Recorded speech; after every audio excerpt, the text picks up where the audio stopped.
Now, a service of remembrance has been held at St Paul's Cathedral to mark the 70th anniversary of the Battle of Britain and the Blitz bombing raids on London. In the summer of 1940, RAF pilots successfully battled the Luftwaffe to prevent German dominance of the skies over the UK. From September the 7th, 1940, German tactics switched to bombing British cities, starting with the capital. Well, we're joined here in the studio by Stacey Simkins, who served in the Auxilliary Fire Service in the City of London during the Second World War. Very good evening to you, and thank you so much for being with us. What are your memories of the Blitz 70 years on today? Memories of the Blitz. I remember the first day it started. I was not at the fire station, but in East London, and I remember standing outside in the garden along with hundreds and hundreds of other people, all standing watching the bombers come over because they were bombing the Royal Docks there. And it didn't strike us at the time that there was anything dangerous about it. It's peculiar when you think about it afterwards that there's these things. I go to a school sometimes for a Vets Day and talk to the children, and a lot of them get the idea that when bombing started, everybody rushed into the shelters and sat cowering there, and it's not right. It's wrong. The people didn't do that. In fact, to start with, people were more interested spectators than anything.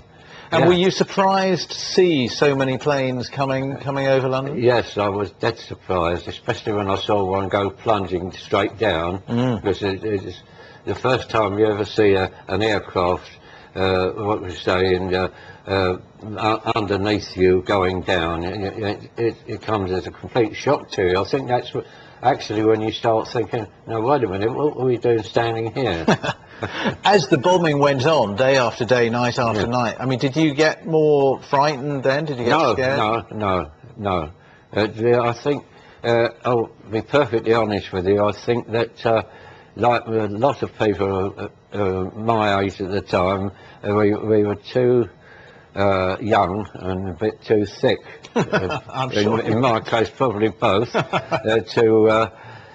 to really get frightened. But it's a funny thing that sometimes you do get frightened, sometimes some people do, some people don't.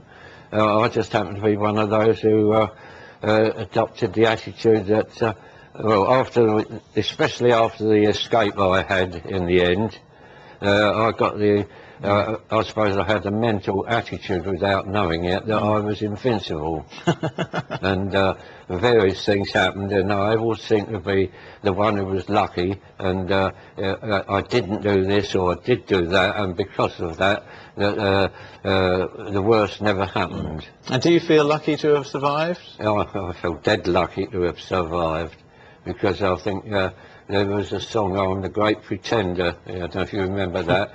I think I'm the great survivor, because if I counted up the number of times, 1, 2, 3, 4, 5, about 10 times during the war, when had things gone slightly the other way, that I wouldn't be sitting here now. So it's just, but it's the same with a lot of people. More interested and more determined that I can't say it on television, but they wouldn't let people down. Well, thank you so much. And Stacey Simkins, so glad you are here. And I'm afraid we've got to go to the weather now with John Hammond.